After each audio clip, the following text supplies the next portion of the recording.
भरे सँगै राख्नुपर्छ है, भरे सँगै राख्नुपर्छ। कस्तो धेरै आउँछ भेटी भइहाल्छ नि, अनलाइनमा भइहाल्छ नि। ल ल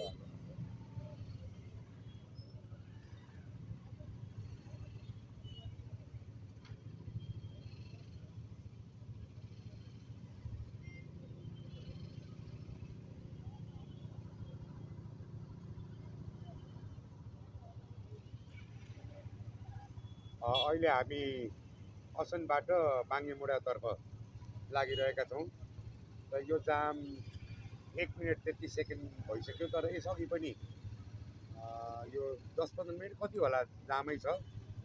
मैले यो खिच्न थालेको भर्खरै हो।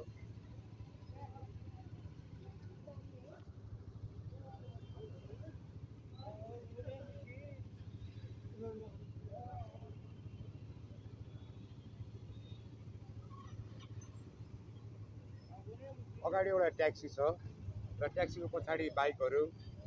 त्यो ट्याक्सी पनि पछुवा गति पनि होइन, त्यो त कमिला गतिमा सरिरहेको छ। बुढापाकाहरू यसरी बाटो काट्दै हुनुहुन्छ।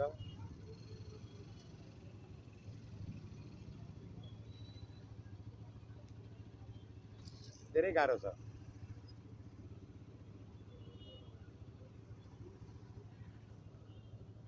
यहाँबाट गएर उता निस्किन्छ, निस्किँदैन,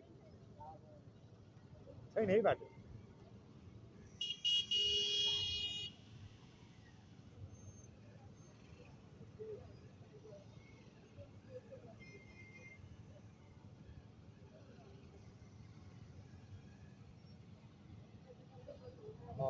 बाङ्गेमुडाबाट हामी असन जानेतर्फ मोडमा छौँ र धेरै टाढा छैनौँ, तर अवस्था यस्तै छ।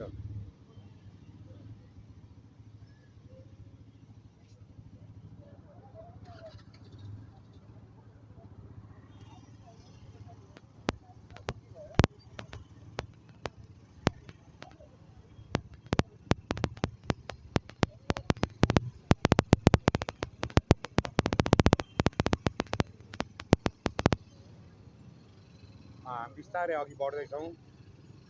बिचरा कुकुर पनि जामदेखि आत्तिँदैछ। कुन्टे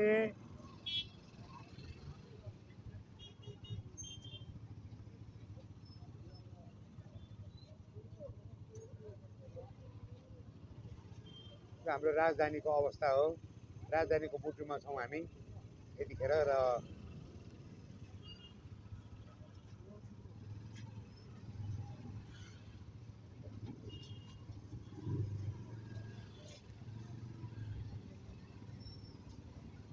मैले बाङ्गेमुडा चोक पुगिसकेको छु। यहाँबाट दाहिने गयो भने छैटी हुँदै माथि ठमेलतिर गइन्छ। देब्रे लाग्यो भने इन्द्र चोक पुग्छु। सिधा गयो भने रक्तकाली र मैले असनबाट आइरहेको छु र म अब यहाँबाट देब्रे लाग्छु। देब्रे लागेर इन्द्र चोक हुँदै गन्तव्य गोदावरी हो।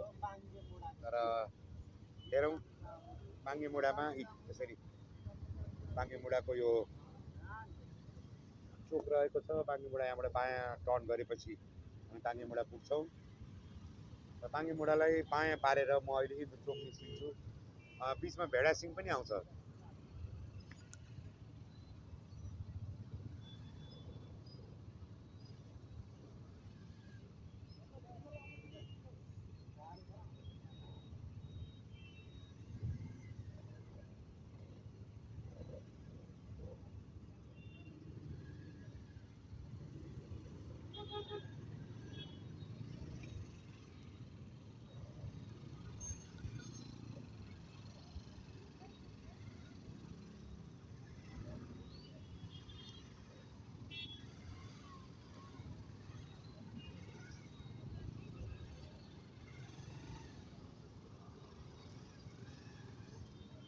कठिन छ यहाँको बाटो, यहाँको यात्रा, यहाँ सवारी साधन चलाउन। जो पाए त्यसले खै सजिलै सक्छ जस्तो लाग्दैन, तर बाध्यता हो, सक्नै पर्छ। सानो नानीहरू बाटो काट्न खोज्दैछन्, सकेनन् त उनीहरू अन्तै फर्किए। बाटो काटे।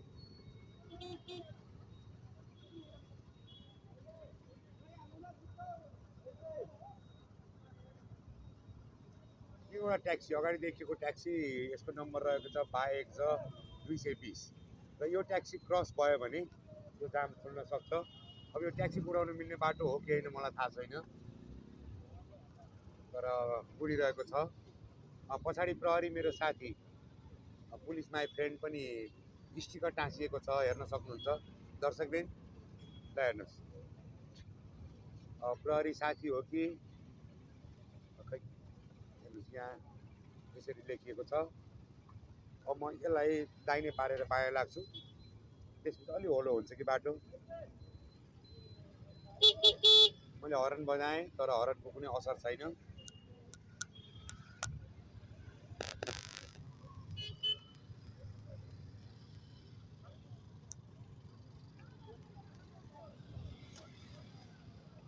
यो बाङ्गेमुडा चोकबाट म भेडासिंहतर्फ हुँदै यहाँदेखि यति होलो छ, यता फेरि यही कोही यहाँ बाटो खाली छ।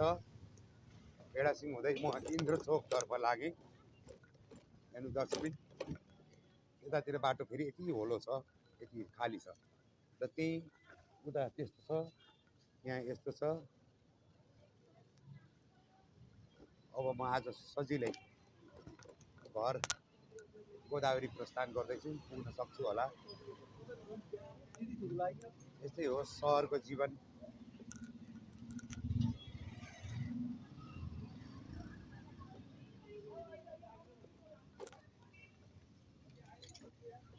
त्यसो त जाम यता पनि छ, तर उता जस्तो होइन, बिस्तारै छलेर मेरो यो आइमा स्थिति गुडाउन सकिन्छ।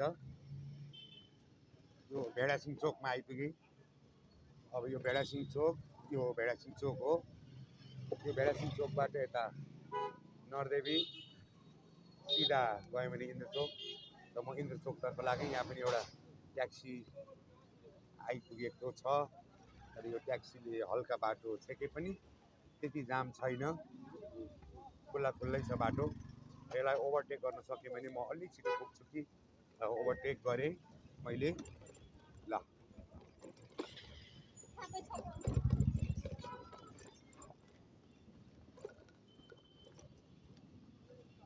यो अब हामी अहिले जसरी हामी इन्द्र चोक आइपुगेका छौँ। र इन्द्र चोकमा पनि केही ट्याक्सीहरू छन्। अब यो ट्याक्सीहरूलाई यहाँ प्रवेश गर्नलाई खै कानुनी रूपमा अनुमति छ वा छैन म यसै भन्न सक्दिनँ, तर नभइदिए राम्रो हुन्थ्यो। ल हेर्नुहोस्, यहाँ 3टा ट्याक्सी, 4वटा ट्याक्सी लाइनै, 5वटा कति हो कति ट्याक्सी लाइनै रहेको छ। अब यो ट्याक्सीहरू गुडाउँदा भोलि असहज परिस्थिति केही आइहाल्यो, आग लागि अथवा केही भयो भने, अथवा कोही बिरामी पऱ्यो भने दमकल वा एम्बुलेन्स ल्याउने बाटो पनि यहाँ छैन। अवस्था यस्तो छ। ल हेर्नु, म पनि अब जता खाली भयो त्यतै बस्ने प्रयास गरिरहेको छु। यस्तो छ अवस्था यस्तो छ। इन्द्र चोक हो, इन्द्र चोक ठ्याक्कै इन्द्र चोकमै छु म। यहाँ 2 पाङ्ग्रे भन्दा पनि 4 पाङ्ग्रे गाडीहरूले बढी अवरोध सिर्जना गरेको देखिन्छ। ल हेर्नुहोस्, अवस्था यस्तो छ। 2 पाङ्ग्रे साथीहरू सबै हुनुहुन्छ।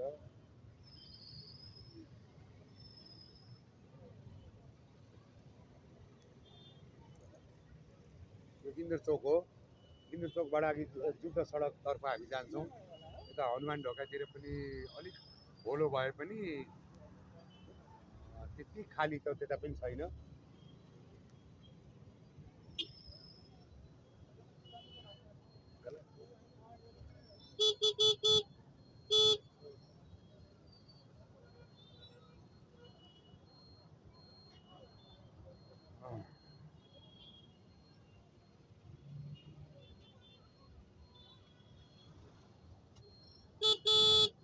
मैले हर्न बजाएको छु, मैले हर्न बजाउँदा पनि खै अगाडिको गाडीहरू सरिरहेको छन्। यो प्राइभेट गाडी हुनुपर्छ,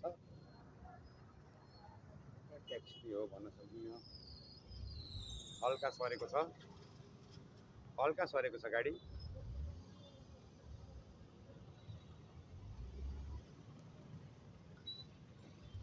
यो गाडी सर्यो भने मैले मात्र होइन, थुप्रै साथीहरूले यहाँ राहत पाउनुहुन्छ। ल, गाडी अघि सरेको छ, हामी पनि सरेका छौँ।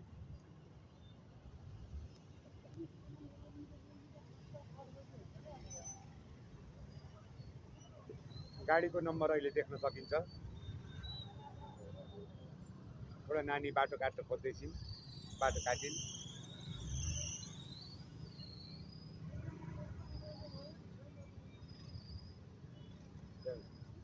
यहाँ सवारी साधन चालकलाई मात्र होइन, बाटोमा यातायात गर्ने बटुवाहरूलाई पनि गाह्रो छ। मैले ओभरटेक गर्ने प्रयास गरेँ,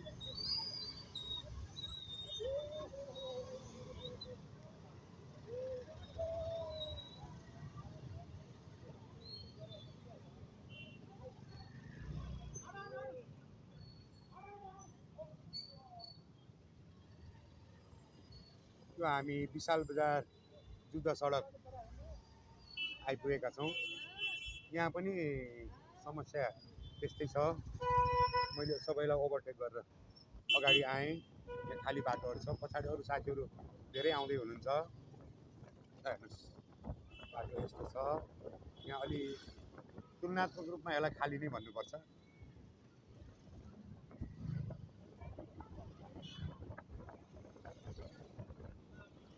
अहिले हामी विशाल बजारको छेउमा आइपुगेका छौँ। विशाल बजार मेरो बायाँतर्फ छ, देखिरहेको भएको छ दर्शकबिन। र यो जुद्ध सडक जुद्ध शालिग चोक आइपुग्यौँ हामी। र यहाँबाट म सिधा ओमबाल हुँदै टेकु निस्केर अगाडि बढ्छु।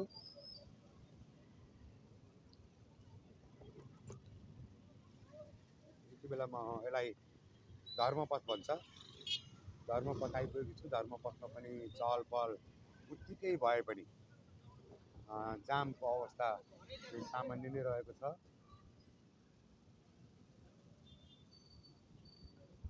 यहाँ सर हामी गुड्न सक्छौँ। अहिले प्रति किलोमिटर 15 किलोमिटर मेरो बाइकको स्पिड रहेको छ। 15 किलोमिटर कुदिरहेको छु।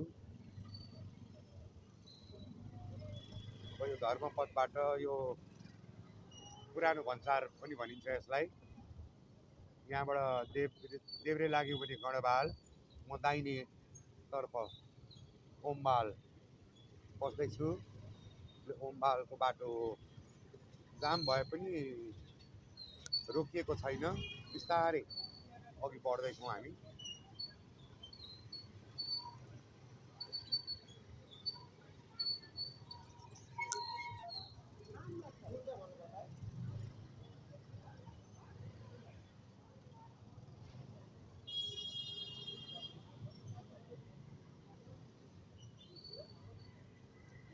हाउस रहेको छ।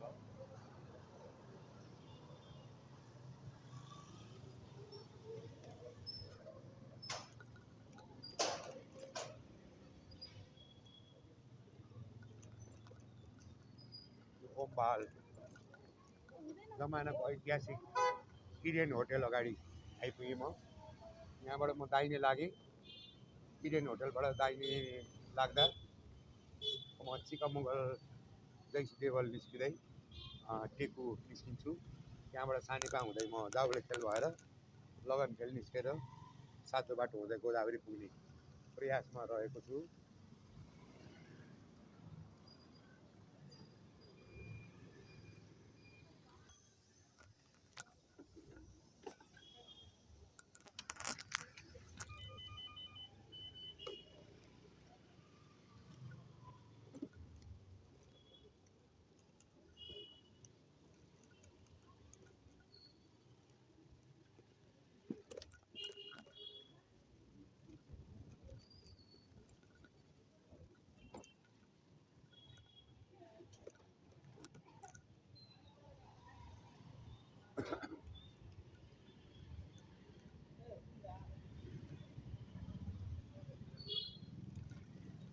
अहिले म ओममालबाट मुगलतिर निस्किरहेको छु। त्यहाँबाट जैसी देवल हुँदै हामी चाहिँ के भनौँ, म र मेरो आइमा, म भनौँ न अब त म एक्लै छु। सन्ध्या र मारुति घरमा पर्खिरहेका छन्। सन्ध्याको लागि मैले चिज पिज्जा लिएर आउँछु भनेको छु र हेरौँ बाटोमा राम्रो चिज पिज्जा कहाँ पाउँछ त्यो ठाउँबाट लिएर जान्छु।